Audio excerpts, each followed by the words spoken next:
এই অমৃত পান করিলে অমর হয়। এই যে বাবা বলছেন না, ইসিপো পিনে সে অমর হতা হয়, এটা ভেতরকার।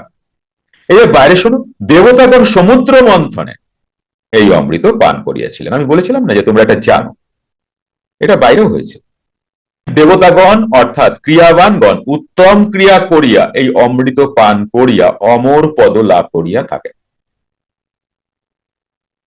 সেখানে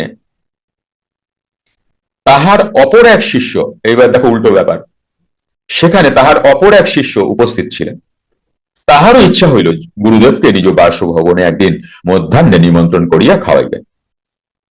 গুরুদেব রাজি হওয়ায় শিষ্যটি নানা প্রকার মৎস্য ইত্যাদি রন্ধন করিয়া ভক্তি সহকারে খাইতে দিলেন এবং পার্শ্বে বসিয়া ব্যঞ্জন করিতে লাগিলেন। যোগীরাজ মহানন্দে সব খাইতে লাগিলেন। শিষ্যটি গুরুদেবের মনোরঞ্জনের জন্য কথাটা খেয়াল করো, এখানেই আছে কিন্তু বিষয়টা। হ্যাঁ, পুরাণ পুরুষ পড়ে গেলে তো হবে না গড় গড় করে, তোমাকে পরীক্ষা নেবে না। হ্যাঁ, তোমার পরীক্ষা তুমি দেবে। তো শিষ্যটি গুরুদেবের মনোরঞ্জনের জন্য বারবার বলিতে লাগলেন, বাবা এই ইলিশ মাছি ঝোলটা খান, রুই মাছের কালিয়াটা খান ইত্যাদি। হ্যাঁ, রুই মাছের কালিয়াটা খান, এইটা খান, ওইটা খান, বুঝতে পেরেছেন? মনোরঞ্জন করার চেষ্টা করছে যোগীরাজের। দুই চারবার বলিবার পরে যোগীরাজ হঠাৎ খাওয়া ত্যাগ করিয়া উঠিয়া পড়িলেন। হয়তো কোনো অপরাধ হইয়াছে এই ভাবিয়া শিষ্যটি জিজ্ঞাসা করিলেন, বাবা সব খাবার যে পড়ে রইল। যোগীরাজ বলিলেন, আমি কি মাছ খাই? আমাকে মাছ দিলে কেন? শিষ্যটি কৃতাঞ্জলি ফুটে সভয়ে বলিলেন, আমি যে সেদিন অমুকের বাড়িতে আপনাকে মাছ খেতে দেখেছিলাম,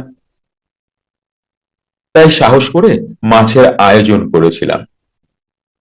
যোগীরাজ অবাক হইয়া বলিলেন, আমি আবার কবে মাছ খেলাম? আমি তো নিরামিষাশী। বাবা কোনোদিনও মাছ টাছ খেতেন না আর কি, বাবা দুধ ঘিটে ম্যাক্সিমাম খেতেন। আমি তো নিরামিষাশী। সবকিছু হইতে এমন ভাবে তিনি সর্বদা নির্লিপ্ত থাকিতেন। যার মন নাই তার মনোরঞ্জন তুমি কি করবা বলো না?